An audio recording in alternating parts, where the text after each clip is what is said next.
Exchanges this morning, hitting the lowest point ever known in West Germany. It has declined there by 41% since 1971, and this Canadian thinks it's time to speak up for the Americans as the most generous and possibly the least appreciated people in all the earth. As long as 60 years ago, when I first started to read newspapers, I read of floods on the Yellow River and the Yangtze. Who rushed in with men and money to help? The Americans did. They have helped control floods on the Nile, the Amazon, the Ganges, and the Niger. Today, the rich bottomland of the Mississippi is underwater, and no foreign land has sent a dollar to help. Germany, Japan, and to a lesser extent, Britain and Italy were lifted out of the debris of war by the Americans, who poured in billions of dollars and forgave other billions in debts. None of those countries is today paying even the interest on its remaining debts to the United States. When the franc was in danger of collapsing in 1956, it was the Americans who propped it up, and their reward was to be insulted and swindled on the streets of Paris. I was there. I saw it. When distant cities are hit by earthquake, it is the United States that hurries in to help. Managua, Nicaragua is one of the most recent examples. So far this spring, 59 American communities have been flattened by tornadoes. Nobody has helped. The Marshall Plan, the Truman Policy, all pumped billions upon billions of dollars into discouraged countries. Now newspapers in those countries are writing about the decadent, war-mongering Americans. I'd like to see just one of those countries that is gloating over the erosion of the United States dollar build its own airplanes. Come on, let's hear it. Does any other country in the world have a plane to equal the Boeing Jumbo Jet, the Lockheed TriStar, or the Douglas 10? If so, why don't they fly them?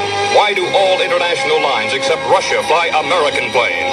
Why does no other land on Earth even consider putting a man or woman on the moon? You talk about Japanese technocracy and you get radios. You talk about German technocracy and you get automobiles. You talk about American technocracy and you will find men on the moon, not once, but several times, and safely home again. You talk about scandals, and the Americans put theirs right in the store window for everybody to look at. Even the draft dodgers are not pursued and hounded. They are here on our streets, most of them, unless they are breaking Canadian laws, are getting American dollars from Ma and Pa at home to spend here. When the Americans get out of this bind, as they will, who could blame them if they said, the hell with the rest of the world? Let someone else buy the Israel bonds. Let someone else build or repair foreign dams or design foreign buildings that won't shake apart in earthquakes. When the railways of France, Germany, and India were breaking down through age, it was the Americans who rebuilt them. When the Pennsylvania Railroad and the New York Central went broke, nobody loaned them an old caboose. Both are still broke. I can name you 5,000 times when the Americans raced to the help of other people in trouble. Can you name me even one time when someone else raced to the Americans in trouble? I don't think there was outside help even during the San Francisco earthquake. Our neighbors have faced it alone, and I'm one Canadian who's damned tired of hearing them kicked around. They will come out of this thing with their flag high, and when they do, they are entitled to thumb their nose at the lands that are gloating over their present troubles. I hope Canada is not one of these, but there are many smug, self-righteous Canadians. And finally, the American Red Cross was told at its 48th annual meeting in New Orleans that it was broke.